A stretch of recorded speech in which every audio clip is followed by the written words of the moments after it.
our Turning Point USA family, but I want you guys all to see the Medal of Freedom and be able to look at it in the back of it. This is all, you guys are all part of the legacy. So we put your name on the back. It's the first and last time they'll put a cross on it.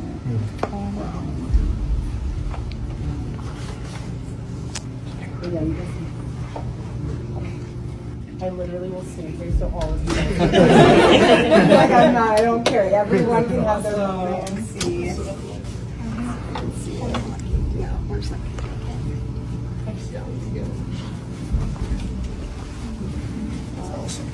Thank you. Look at this. This is Erika Kirk. She's smiling, laughing, and showing off his Medal of Freedom like she just won an award. Many people saw this footage and said something's not right. Body language experts looked at the same videos, and their findings? Absolutely chilling. So here's the question everyone's asking. Is this how a widow acts when her husband gets assassinated? Or is something way darker going on here? Stick around, because what you're about to see is going to make you question everything.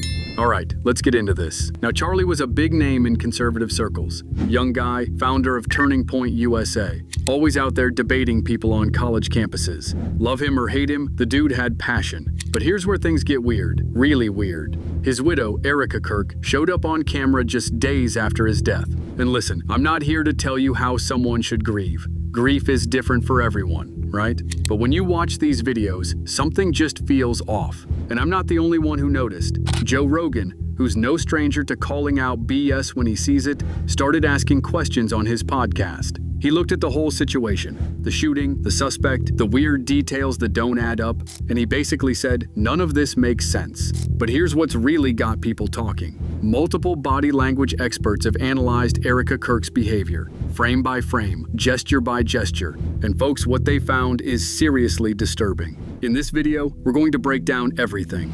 Joe Rogan's suspicions about how this case is being handled, expert analysis of Erika's body language, shocking comparisons to how real widows grieve, and why the entire internet is now calling her the happy widow. Trust me, you're going to want to see all of this. But before we dive into Erika's behavior, you need to understand what happened to Charlie Kirk. Because the more you learn about this case, the stranger it gets. Now here's where Joe Rogan comes in. And honestly, Joe's breakdown of this whole thing is incredible. He's not just asking surface level questions, he's digging deep and he's calling out all the stuff that doesn't make sense. I don't necessarily think they know what's going on yet. There's a lot of weird shit going on with this. I know.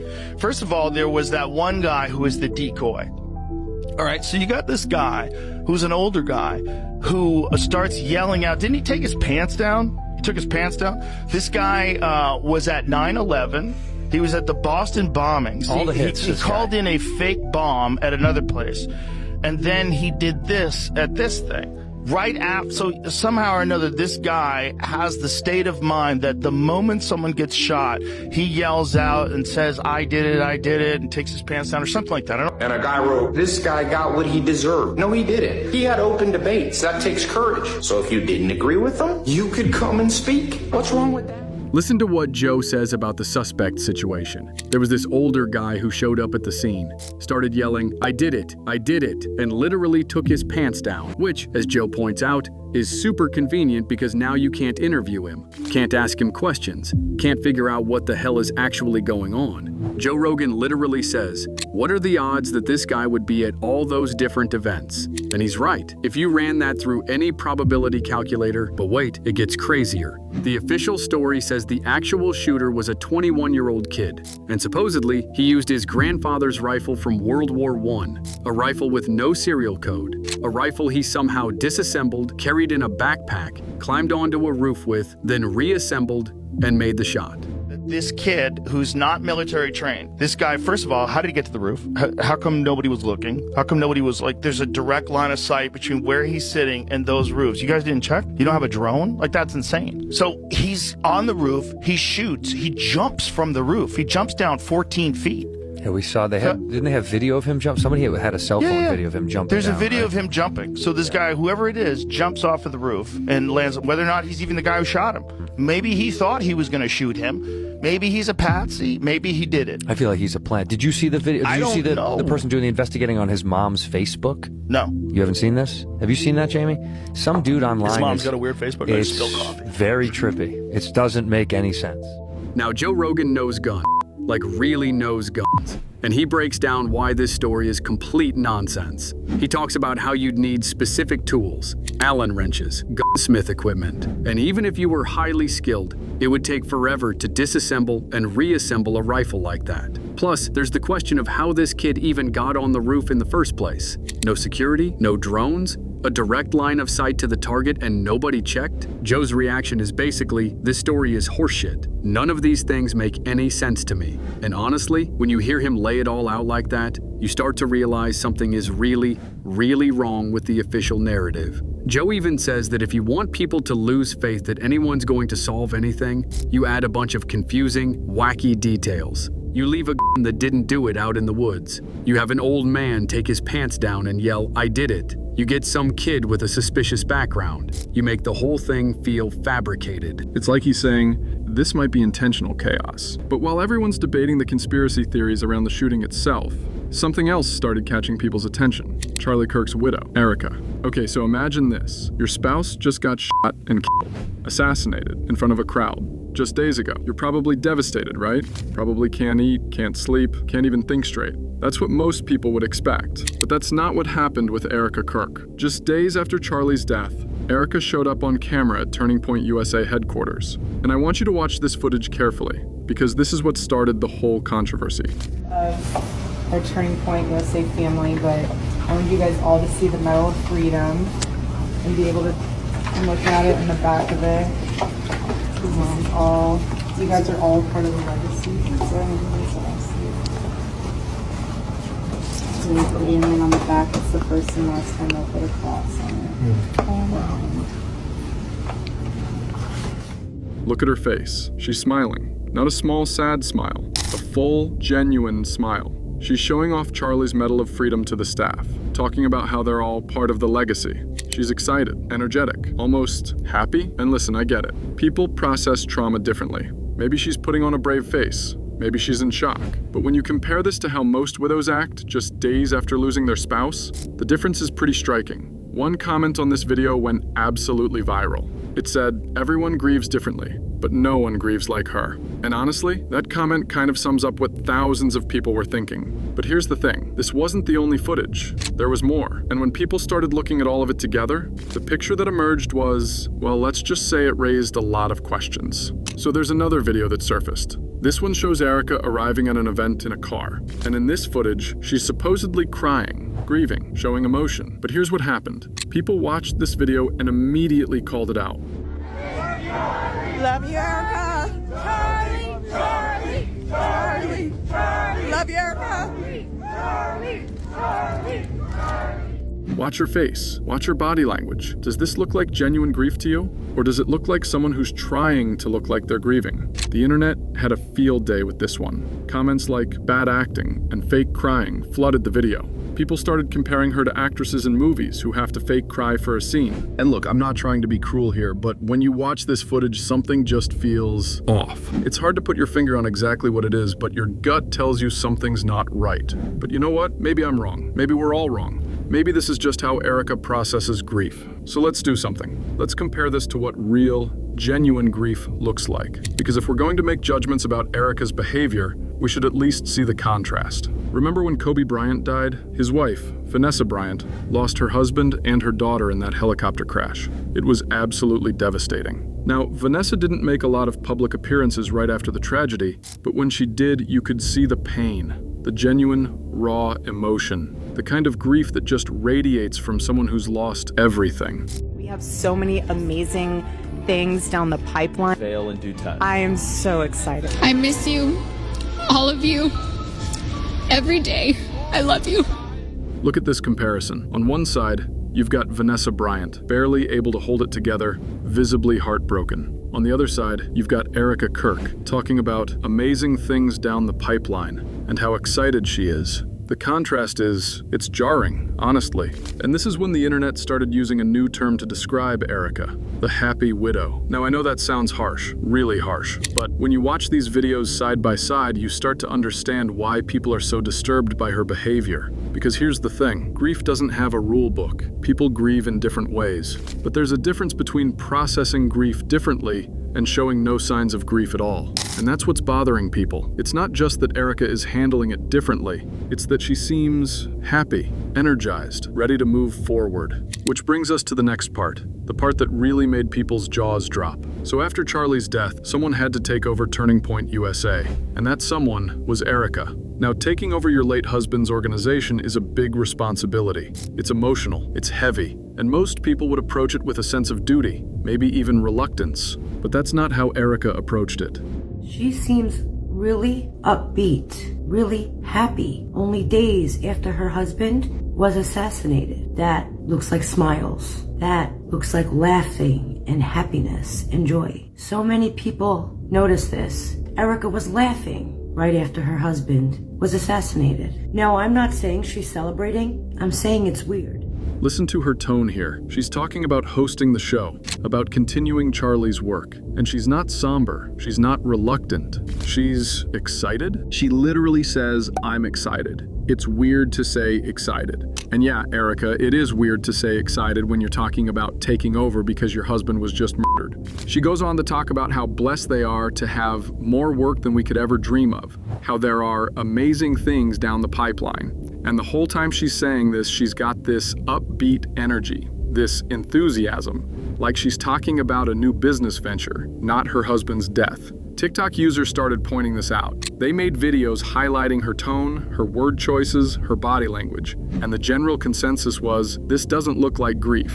This looks like someone who's excited about a promotion. But wait, it gets even weirder. I just am excited.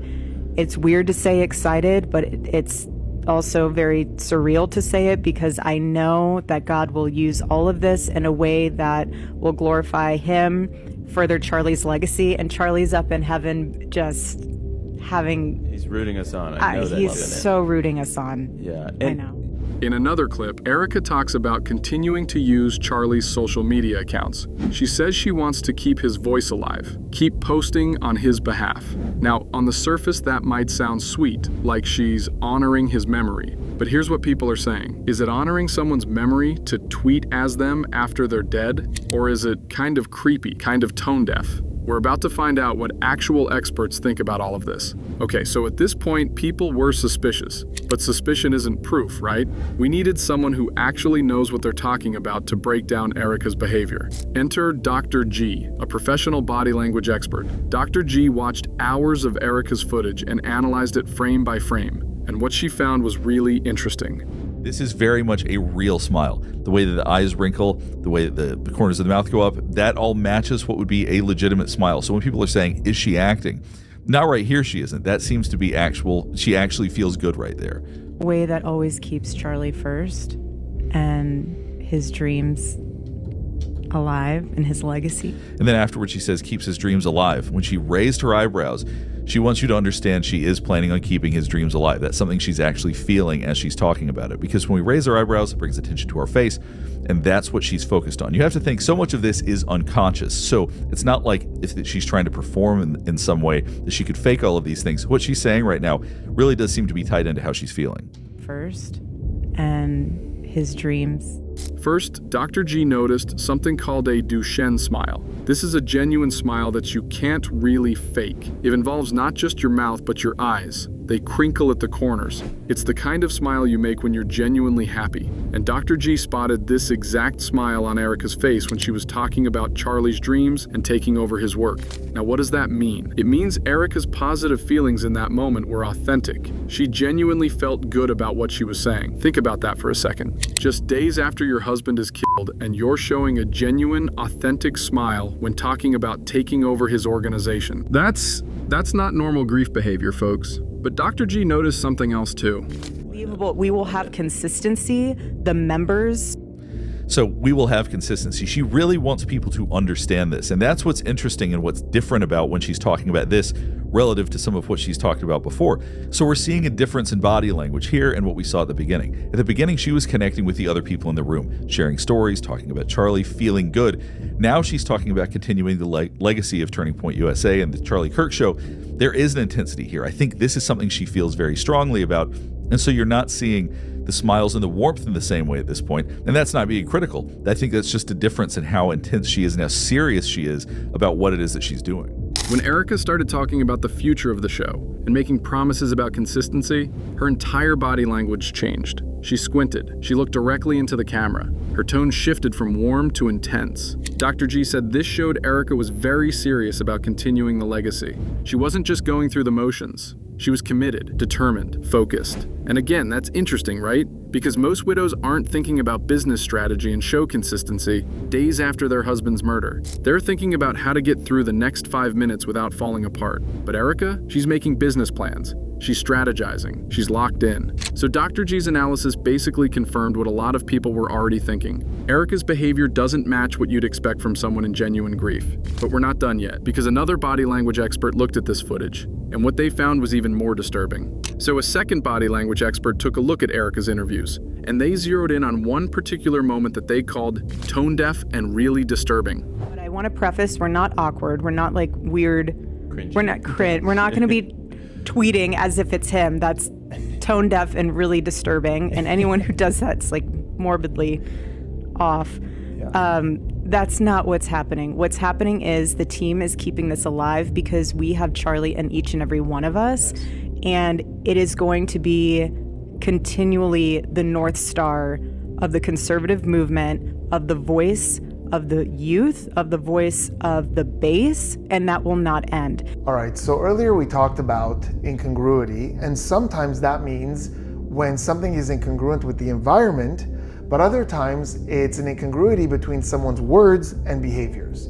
And people who are very empathetic are extremely sensitive to that type of mismatch. They notice it pretty much immediately. This is why I believe this moment that we just looked at, and a few more like it, didn't sit well with some people. It was when Erika talked about tweeting as Charlie, using his account to post messages like he's still alive. Now, the expert pointed out that this shows a serious disconnect from appropriate grieving behavior. When someone dies, especially when they're murdered, most people want to preserve their memory exactly as it was. They don't want to create new content and pretend it's coming from the deceased. But Erika, she's excited about it. She sees it as continuing his voice, keeping him alive through social media. The expert called this disturbing because it suggests Erika might be more focused on maintaining the brand and the platform than actually processing her husband's death. And honestly, when you think about it that way, it is pretty disturbing. It's like she's treating Charlie as an asset. But you know what? All of this analysis is still just experts giving their professional opinions. What we really need is someone to break down the actual footage in detail. Show us exactly what makes Erika's behavior so unsettling. And that's exactly what happened next. All right, this next analysis is probably the most damning one of all. A TikTok user who clearly has an eye for detail made a video breaking down exactly why Erika's behavior is, in their words, unsettling as f***. And I gotta tell you, once you see this breakdown, you can't unsee it. I'm just gonna say it, Erika Kirk's behavior is unsettling as fuck. It's not conveying real grief, it's conveying performance. It's giving uncanny valley. Like, this woman came out on stage to pyrotechnics, timing her body language and her crying to the music. Then she gives a speech that comes off as more of a piece of performance art than it does as an expression of real grief. And when you look at that woman's face, there is not a single tear streaming down that woman's face. There is not a single smudge of makeup out of place. She's making it look like she's crying, but she's not really crying. So yeah, the whole thing is unsettling as fuck. So this person points out that Erika came out on stage at one of these events to pyrotechnics, like actual fireworks and dramatic music, for a memorial appearance. Already that's a choice, right? But okay, maybe the event organizers did that, not her. But here's what's really damning. This person analyzed Erika's crying moments, and they noticed something that, once you see it, you can't ignore. When Erika is supposedly crying, if you look closely at her face, there's not a single tear streaming down, not one. Her makeup is perfect, not a single smudge out of place. She's making the motions of crying, she's doing the face, she's making the sounds, but she's not actually crying. This person compared it to performance art. Like Erika is acting out what she thinks grief should look like, but she's not actually feeling it. And they pointed out how she times her body language to the music. When the music swells, she covers her face. When the music softens, she looks up. It's choreographed. Now, I want to be fair here. Maybe Erika was cried out. Maybe she'd been crying for days and just didn't have any tears left. That happens to people sometimes. But combined with everything else, the smiling, the excitement, the business talk, the genuine happiness when discussing taking over, this dry crying just adds another layer to the whole thing. And people are noticing. Thousands of comments on these videos are saying the same thing. This doesn't feel real. This feels like a performance. So we've got multiple pieces of evidence now. We've got expert analysis, we've got comparisons to real grieving widows, we've got detailed breakdowns of her body language. But let's bring it back to where we started, Joe Rogan. While everyone's focused on Erika's behavior, Joe Rogan is looking at something bigger. See, Joe's not just saying Erika's acting weird, he's saying the entire situation around Charlie's death is suspicious, and Erika's behavior might just be one piece of a much larger puzzle. Joe talks about how when powerful people want the public to lose faith in ever getting real answers, they do something specific. They add confusion. They add contradictory details. They make the whole thing so messy and complicated that people just give up trying to figure out the truth. You leave a that didn't actually do it out in the woods. You have some old guy take his pants down and yell, "I did it." You get a suspicious kid with a weird background, conflicting information about what type of rifle was used and whether it could have even made the shot. You create chaos. Or is Erika just genuinely happy about her new position and doesn't realize how bad it looks? Joe doesn't give us a clear answer. He just lays out all the pieces and lets us think about it. So what are we supposed to think here? What's the truth? So here's my question for you. What do you think is happening? Is Erika just processing grief in an unusual way? Is she in shock and not fully registering what happened? Is she putting on a brave face for the public while she's falling apart in private? Is she genuinely excited about her new position? Was their marriage not what it seemed? Is she part of some larger conspiracy, like Joe Rogan suggests? I honestly don't know. And that's what makes this whole thing so unsettling. Because usually when you watch someone who just lost their spouse, you don't have to ask these questions. The grief is obvious, the pain is real. But with Erika Kirk, we're all sitting here wondering if she's even sad at all. Thanks for watching, and remember, always question what you're being told. Always look at the evidence for yourself. See you next time.